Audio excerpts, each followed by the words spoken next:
Hello everyone. Objective question की ये series आपके लिए मैं लेके आया हूँ। इसमें निश्चित तौर पर बहुत ही इंपॉर्टेंट क्वेश्चंस मैंने लिए हैं। इन क्वेश्चंस को अगर आप ध्यान से देखेंगे तो ये क्वेश्चन 40 ना होकर के कई गुना बढ़ सकते हैं, क्योंकि ये क्वेश्चन आंसर फॉर्म में है और ऑब्जेक्टिव क्वेश्चन इसमें एक क्वेश्चन में कई बन सकते हैं। तो आइए वीडियो शुरू करते हैं। अधिगम आदतों, ज्ञान और अभिव्यक्तियों का अर्जन है, यह परिभाषा किसकी है? यह परिभाषा क्रो एंड क्रो महोदय की है। यानी अधिगम को परिभाषित करते हुए क्रो महोदय ने कहा है कि अधिगम आदतों, ज्ञान और अभिवृत्तियों का अर्जन है। दूसरा क्वेश्चन है, व्यवहार के कारण व्यवहार में परिवर्तन ही अधिगम है। यह परिभाषा किसके द्वारा दी गई है? तो यह परिभाषा जेपी गिलफोर्ड महोदय के द्वारा दी गई है।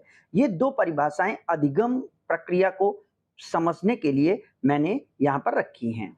अधिगम प्रक्रिया के कितने चरण होते हैं, यानी टीचिंग लर्निंग प्रोसेस के कितने स्टेप्स हैं? तो स्टेप्स टीचिंग लर्निंग प्रोसेस में 4 स्टेप्स होते हैं और ये 4 स्टेप्स अगले क्वेश्चन में मैंने पूछे हैं। अधिगम प्रक्रिया के चारों चरणों के नाम बताइए। तो इसमें प्रायोजन, लक्ष्य, समायोजन और परिवर्तन है। तो सबसे पहले ऑब्जेक्टिव है, फिर एम है, फिर एडजस्टमेंट है और उसके बाद परिवर्तन यानी रिएक्शंस है। जर्क रहित पूर्ण मोशन वीडियो के लिए कितने चित्र प्रति सेकंड आवश्यक है? बहुत इंपॉर्टेंट कंप्यूटर का क्वेश्चन है। एनिमेशन वीडियो बनाने के लिए या किसी वीडियो को जर्क रहित बनाने के लिए कितने वीडियो प्रति फ्रेम दिखाए जाने चाहिए प्रति सेकंड? तो इसका आंसर है, जर्क रहित मोशन वीडियो के लिए 25 से 30 फ्रेम प्रति सेकंड वीडियो दिखाए जाने चाहिए। वीडियो कैमरा क्या है, इसका कार्य क्या होता है? बहुत सारे लोग वीडियो कैमरा यूज करते हैं, लेकिन एक क्वेश्चन है कि वीडियो कैमरा क्या है, ये क्या करता है और इसका कार्य क्या है? तो वीडियो कैमरा एक ट्रांसड्यूसर है, यानी एक चीज को दूसरी चीज में प्रोड्यूस करने के लिए ट्रांसड्यूसर शब्द यूज किया गया है, जो प्रकाशीय तरंगों को इलेक्ट्रिक सिग्नल के रूप में परिवर्तित करने के लिए तैयार करता है। यानी सामने जो व्यक्ति है, उस व्यक्ति की छवि लेकर के उसको इलेक्ट्रॉनिक सिग्नल में परिवर्तित करने का काम वीडियो कैमरा करता है और इसका ठीक उल्टा काम हमारा मॉनिटर करता है।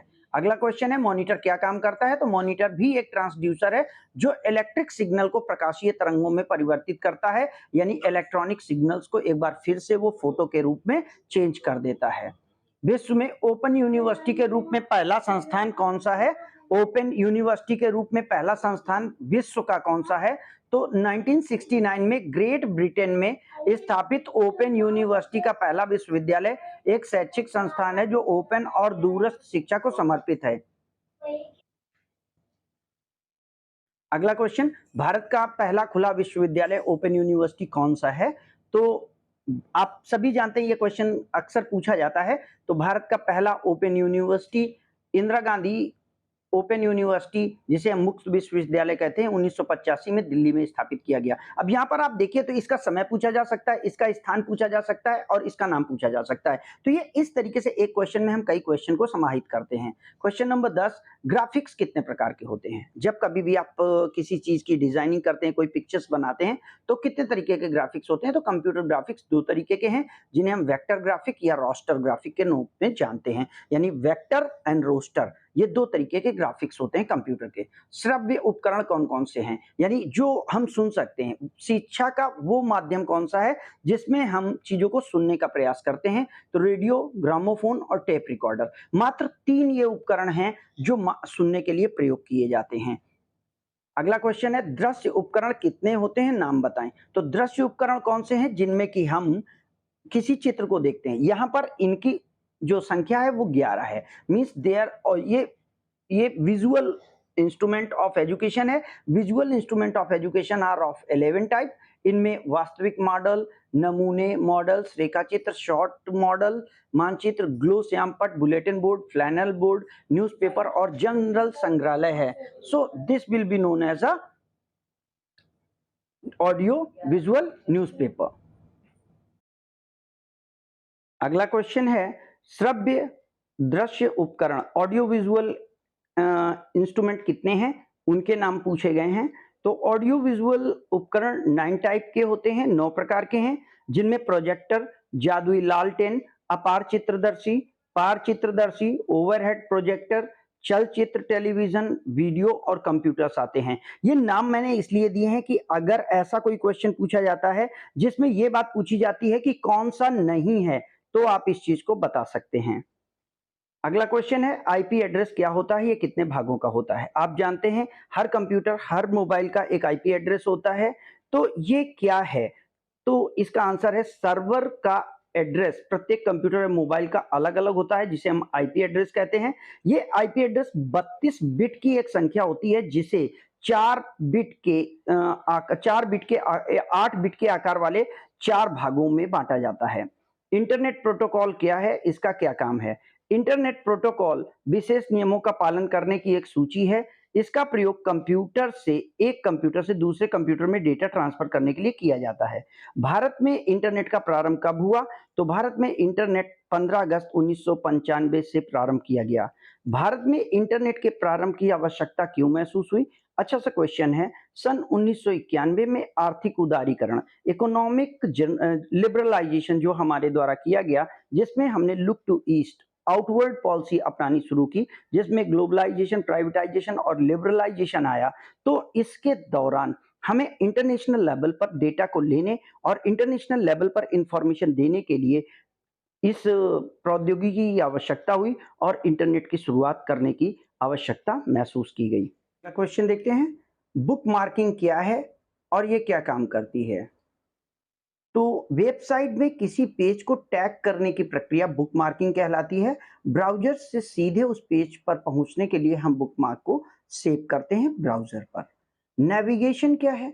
नेविगेशन एक इंटरनेट के माध्यम से डेटा को सर्च करना, अपनी आवश्यकता की जानकारी को देखना और जो जानकारी हमें मिली है उसे सेव करने के कार्यक्रम को हम नेविगेशन कहते हैं। कंप्यूटर नेटवर्क कितने प्रकार के होते हैं? नाम बताएं। मोस्ट इंपॉर्टेंट क्वेश्चन है, पक्का एक क्वेश्चन इसके प्रकार या इसके प्रकारों के फुल फॉर्म पे पूछा जाना है। तो कंप्यूटर नेटवर्क बेसिकली 3 तरीके के हैं, जिन्हें हम लैन, मैन और वैन कहते हैं। ये local area network, wide area network और मेन एरिया नेटवर्क के नाम से जाना जाता है। अब नेक्स्ट है इंटरनेट कितनी कितनी सुविधाएं प्रदान करता है?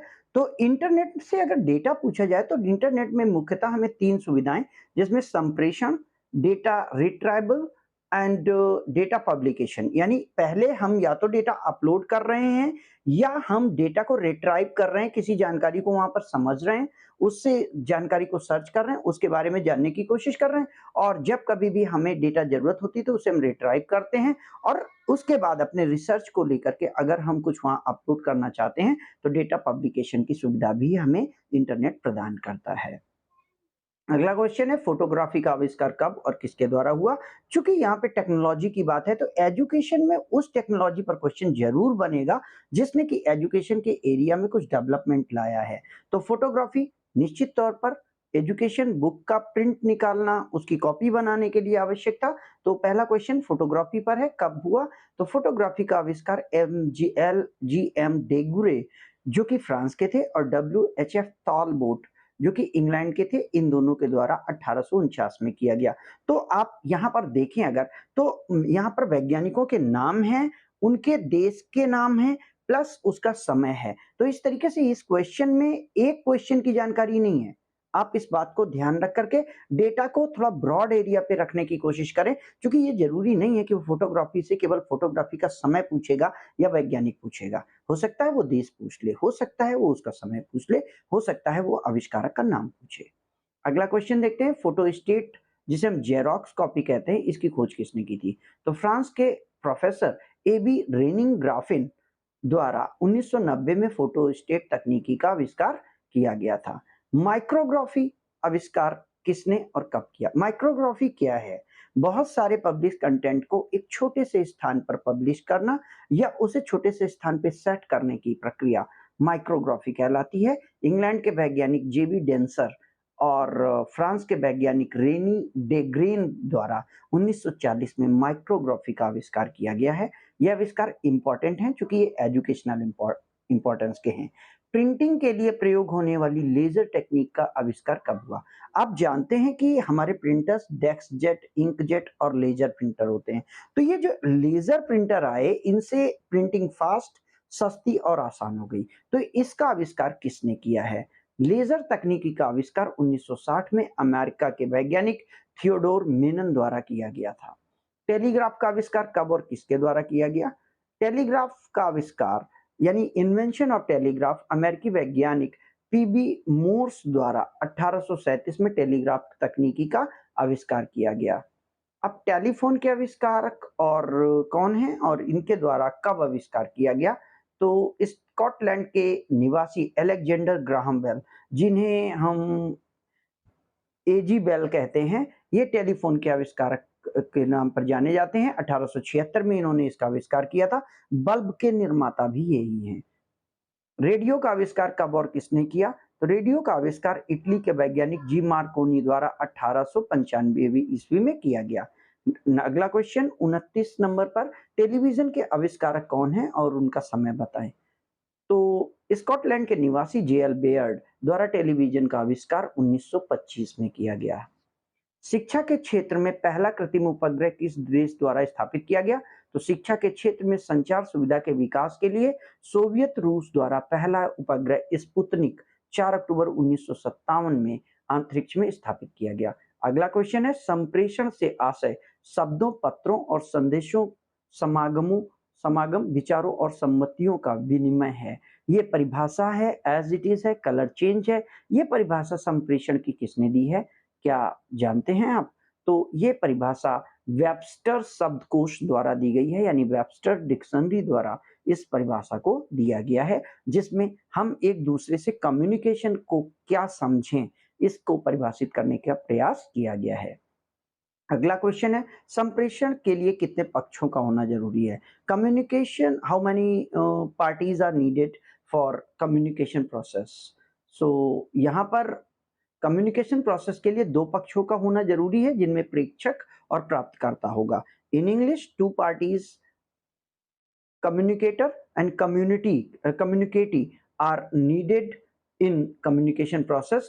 यहाँ पे कम्युनिकेटर को आप जो कह सकते हैं मैसेंजर कह सकते हैं, जो मैसेज भेजने वाला है, और जो यहाँ पर कम्युनिकेटी है इसे आप ट्रांसमीटर के रूप ट्रांसमीटर कम्युनिकेटर हो जाएगा और रिसीवर कम्युनिकेटी हो जाएगा। तो यानी ट्रांसमीटर एंड रिसीवर भी इसके उसमें आ सकते हैं।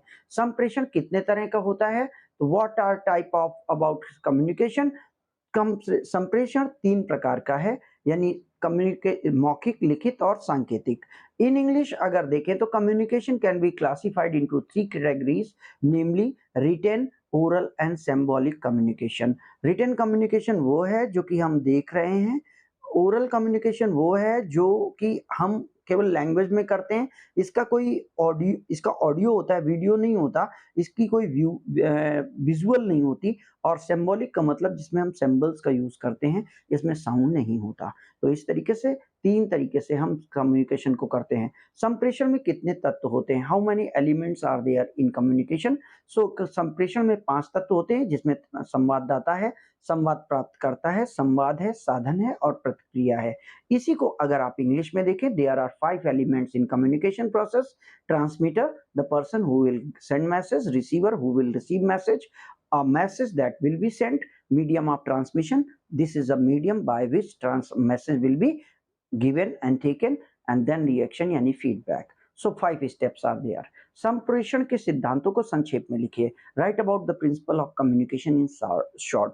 तो इन प्रिंसिपल्स को हमें चूंकि लिखना है, तो उसके बारे में हम देखेंगे कौन कौन से प्रिंसिपल्स हैं।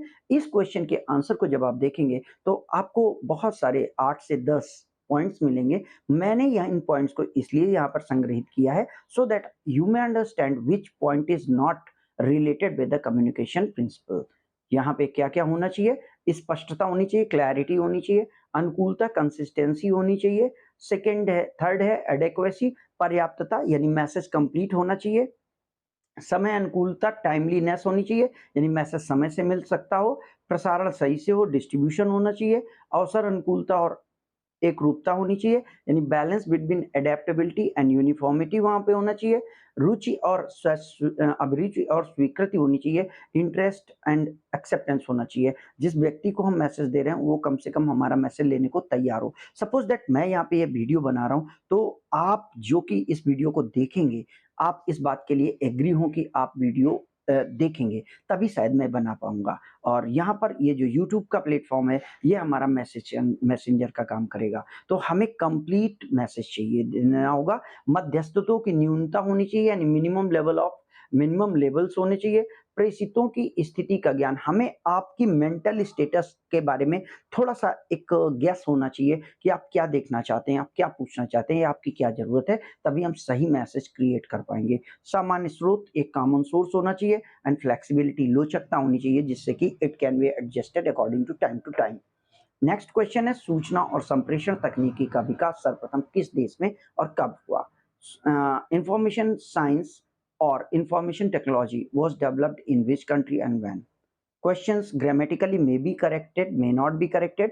मैंने चूंकि as it is लैंग्वेज को चेंज करने की कोशिश की है, otherwise I also know what is the sequence and structure of the interrogative sentence. I don't care about the mishandling of the rules. Thank you. तो यहाँ पर सूचना विज्ञान का प्रथम विकास 1950 में संयुक्त राज्य अमेरिका में सूचना विज्ञान इंफॉर्मेशन साइंस के रूप में हुआ। इसको इंग्लिश में देखें, informative science was developed in United state of America in the year 1950। Next question 37, सूचना और संप्रेषण तकनीकी के उपयोग से होने वाले लाभों को लिखिए। Right about the benefits of using communication technology. अगर हम कम्युनिकेशन टेक्नोलॉजी यूज करते हैं तो हमें क्या क्या बेनिफिट्स हो सकते हैं? तो पहला है ज्ञान आधारित समाज के निर्माण में सहायक, यानी helpful in knowledge based society. Second है छात्रों का व्यक्तिगत विकास, सेल्फ इम्प्रूवमेंट ऑफ स्टूडेंट। ये आप जब टेक्नोलॉजी स्टूडेंट यूज करेंगे तो उनका डेवलपमेंट होगा। थर्ड लेवल पर है शिक्षण में सहायक, हेल्पफुल इन टीचिंग। आपको पता है कि अभी जैसे मैं आपको पढ़ाने की कोशिश कर रहा हूँ, तो यहाँ पर ये मीडिया ही है जिसके माध्यम से मैं आप तक पहुँच पा रहा हूँ। और परामर्श देने में सहायक, हेल्पफुल इन काउंसलिंग। छात्र केंद्रित शिक्षा में सहायक, यानी छात्रों को ध्यान में रखकर उनके प्रति कैसे टीचिंग प्लान्स बनाए जाएँ, क्या स्टडी मटेरियल बनाया जाए, इस पर सहायक होता है ये। नेक्स्ट है शिक्षण अधिगम प्रक्रिया के स्वरूप में परिवर्तन। जो पुराने समय में हमारी परंपरावादी शिक्षण व्यवस्था थी, जिसमें एक क्लास होती थी जहाँ पर कि एक टीचर कुछ बच्चों तक सीमित था। आज इंफॉर्मेशन टेक्नोलॉजी के माध्यम से हम अनगिनत लोगों तक पहुँच सकते हैं कम समय में और एक ही प्लेटफ़ॉर्म के माध्यम से। तो ये पॉसिबल हुआ है हमारी इंफॉर्मेशन टेक्नोलॉजी के यूज़ के माध्यम से। शिक्षण प्रशिक्षण में सहायक, टीचर्स को हेल्पफुल ट्रेनिंग देने में सहायक है ये। शैक्षिक प्रशासन के सहायता में सहायक है, यानी विद्यालय, कॉलेजेस और टीचर्स ट्रेनिंग वगैरह को कैसे ऑर्गेनाइज़ किया जाए, इस विषय पर भी ये आवश्यक है। और शैक्षिक अनुसंधान कार्यों में आवश्यक है, यानी helpful in the educational research and trainings. Next question है संदेश का अर्थ का अनर्थ होना, संदेश में एक या अनेक अर्थ होना, संदेशों की विकृतियां होना, या संदेश प्राप्त करने में अव्यवस्थाएं होना, ये किस नाम से जाने जाते हैं, इनको हम क्या कहते हैं? तो यहाँ पे कह सकते हैं कि wrong meaning of a message, multi meaning of a message, disfiguring of the content और the problem in encoding of the message। इसे हम किस उसमें जानते हैं? तो इसे हम संप्रेषण की बाधाएं, बैरियर्स इन कम्युनिकेशन के रूप में जानते हैं। अगला क्वेश्चन है संप्रेषण बैरियर कौन कौन से हैं, लिखिए। तो कौन कौन से बैरियर्स हैं, what are the barriers of communication? तो इसमें सबसे पहला शोर। अगर मैं आपसे बात कर रहा हूँ, अगर इस दौरान पीछे बहुत ज़्यादा आवाज़ आती है, तो मेरी बात आप तक क्लियर नहीं पहुँचेगी, ये एक बैरियर होगा। लैंग्वेज, अगर मैं ऐसी लैंग्वेज में बात करता हूँ जो आप नहीं समझते हैं, तो शायद आप मेरी बात नहीं समझ पाएँगे। प्री एक्सपीरियंस, अगर पूर्व में ही आप ऐसी कोई अनुभव कर चुके हैं कि नहीं इस शख्स से हमें कुछ नहीं समझ में आता, तो फिर मैसेज को आप सिंसियरली नहीं पढ़ेंगे। अगर आप इंटरेस्टेड नहीं हैं, अगर आप फर्स्ट ईयर के परफॉर्मेंस से अपने खुश नहीं हैं, तो कहीं न कहीं फिर आपको इससे एक कह सकते हैं कि एक अनइंटरेस्ट फ़ील होगा और आप इस पे नहीं अटैच करेंगे, अदरवाइज़ आप अटैच कर जाएँगे। तो संवेग और भावनाएँ भी रहती हैं, परिस्थितिजन्य बाधाएँ, यानी सर्कमस्टांसेस बेस्ड कंडीशंस या बैरियर्स इसमें आते हैं। तो ये 5 बैरियर्स थे जो कि कम्युनिकेशन के रूप में जाने जाते हैं। अब अगला क्वेश्चन है magnetic video camera video disc का विकास किस शताब्दी में हुआ? बहुत आसान क्वेश्चन है लेकिन बहुत ही टिपिकल क्वेश्चन है। मैग्नेटिक वीडियो कैमराज़, जो कि अभी रील के पहले जो वीडियोज़ चलते थे वो रील के थे, अब इस समय चिप वाले कैमराज़ आ गए हैं जिनमें कि ऑटो डिलीट सुविधा उपलब्ध है। तो video disc and video cameras are invented in which century? So most easy question, most easy answer, 20वीं शताब्दी में इसका विकास हुआ है। तो आपको ये कलेक्शन कैसा लगा? मुझे ज़रूर बताइएगा। मैं कोशिश करूँगा जल्दी ट्रैक पर वापस आकर आपको सेकंड सेमेस्टर से रिलेटेड सारी स्टडी आपके एग्ज़ाम से पहले उपलब्ध कराने का। वीडियो के साथ बने रहिएगा। हाँ, हमारे Telegram channel BEd second semester study के साथ ज़रूर जुड़िए, जहाँ पर हम आपको इसकी पीडीएफ और कंटेंट उपलब्ध कराते रहेंगे। Thank you.